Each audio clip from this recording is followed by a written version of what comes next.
The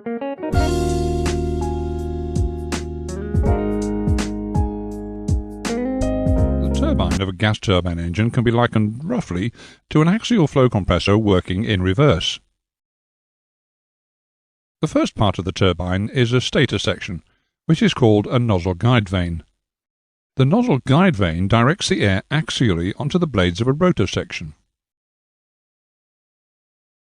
The turbine extracts the different forms of energy from the hot gases that flow through it, and converts that energy into mechanical energy, which it uses to drive the compressor and gearboxes connected to it.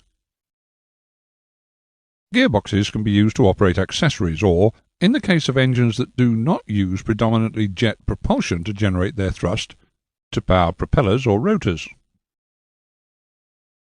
The energy available in the gas stream flowing through the turbine takes several forms.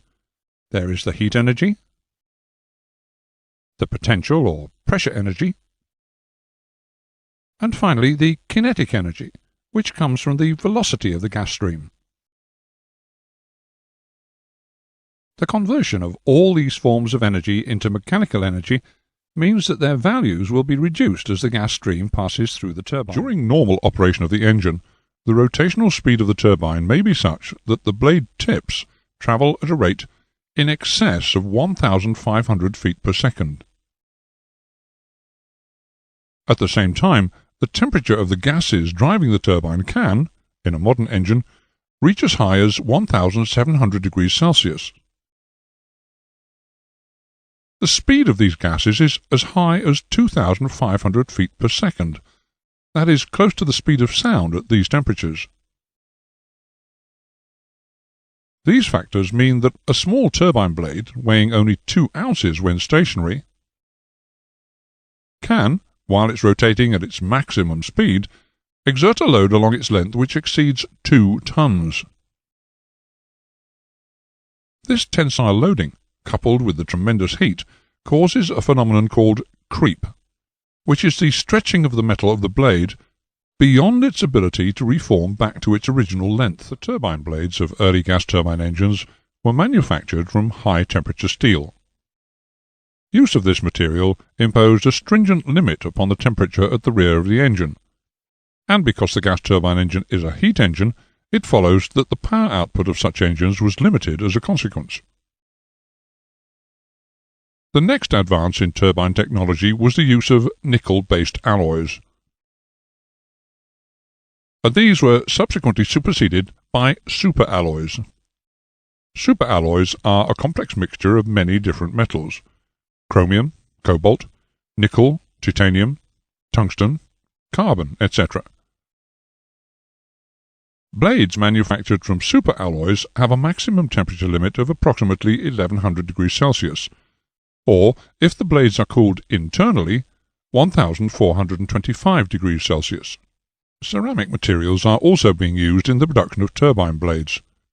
Originally, the ceramic was applied as a plasma spray, the coating giving very good protection against a corrosive condition caused by a reaction between the base metals of the blade, the sodium in the air, and the sulfur in the fuel.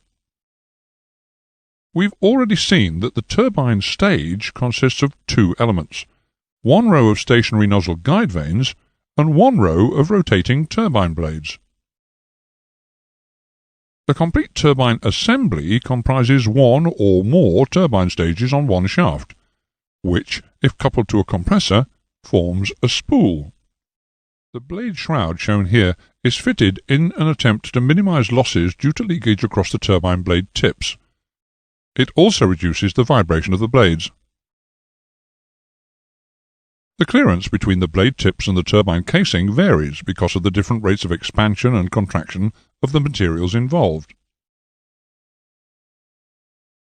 In some engines, an abradable lining is used in the turbine casing area to reduce gas leakage through this clearance between the blade tips and the turbine.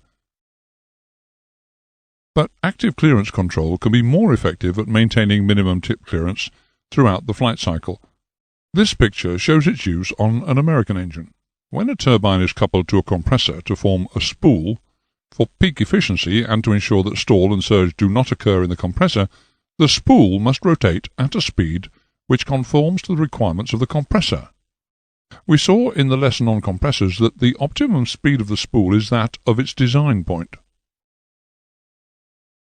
A free turbine, sometimes called a free power turbine, is a turbine which is not connected to the compressor. It's connected only either to the propeller or to the rotor reduction gearbox. The fact that it's not connected to a compressor allows a free power turbine to seek its own optimum design speed, rather than that of a compressor. The free power turbine has further advantages. The propeller of a free power turbine engine can be held at low RPM during taxiing, thereby reducing noise pollution and wear on the brakes. A free power turbine engine requires less starting torque than does an engine where the turbines and compressors are coupled together. A rotor parking brake can be fitted to an engine with a free power turbine. This eliminates the dangers inherent in having propellers rotating in windy conditions on the ground. The power output of a turbine can be increased by increasing its diameter. But this would have two detrimental effects. Firstly, it would increase the drag factor by requiring that the engine be designed to have a large diameter. And secondly, that greater stresses would be imposed because of the greater centrifugal forces created. A more effective method is illustrated in this picture, where an increase in the number of stages which comprise the turbine allows an increase in power output with a reduction in turbine diameter. It's a fact that the efficiency of a turbine blade increases as its rotational speed increases. The losses reduce in proportion to the square of the mean blade speed. Unfortunately, the stresses on the blade increase in proportion to the square of the blade speed.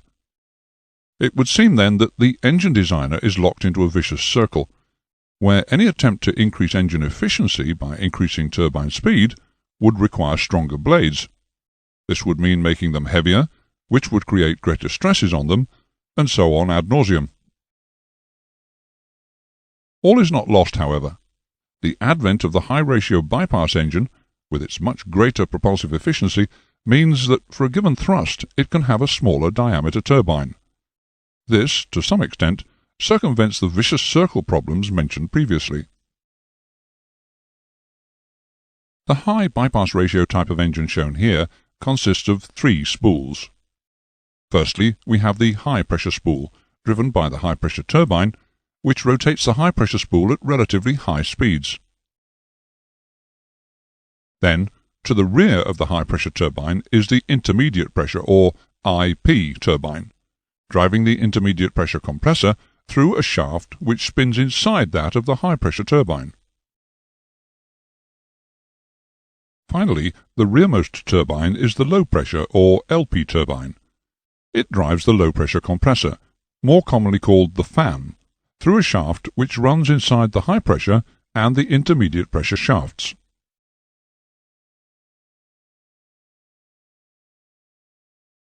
Nozzle guidevanes are of aerofoil shape. The space between two nozzle guidevanes forms a convergent duct. Within this convergent duct, some of the potential or pressure energy in the gas stream is converted to kinetic or velocity energy. The turbine blades themselves can be impulse type, which is similar in action to a water wheel, reaction type.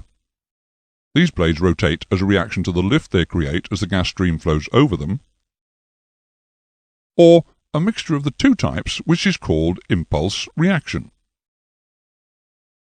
This picture shows three end-on views of the combination impulse reaction blade. It illustrates how the shape of the blade changes from its base to its tip. The shape change is accomplished by the blade having a greater stagger angle at its tip than at its base. This gives the blade a twist, which ensures that the gas flow does equal work along the length of the blade, and also enables the gas flow to enter the exhaust system with a uniform axial velocity. Normally, gas turbine engines do not use either the pure impulse or the pure reaction type of blades. The proportion of each type of blade utilized is dependent upon the design requirements of the engine, In general, the combination impulse reaction is more commonly used. Impulse-type turbine blades are used in air starter motors. It's very rare to find pure reaction blades being used. When they are, the nozzle guide vanes are designed to divert the gas flow direction without altering the pressure of the gas. The considerable stress imposed upon the turbine blade and the turbine disc when the engine is rotating at working speed makes the method of fixing the blade to the disc extremely important. The fir tree fixing is the most commonly used system on modern engines. The serrations which form the fir tree are very accurately machined to ensure that the enormous centrifugal load is shared equally between them.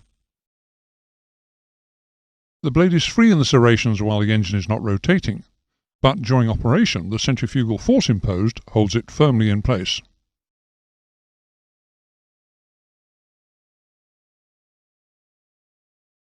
The turbine is a very efficient mechanical device. Nevertheless, it does suffer losses during its operation. On average, the energy loss in the turbine is about 8%. This 8% is comprised of approximately 3.5% from aerodynamic losses in the turbine blades and 1.5% aerodynamic losses in the nozzle guide vanes. The rest is divided fairly equally between gas leakage over the blade tips and exhaust system losses.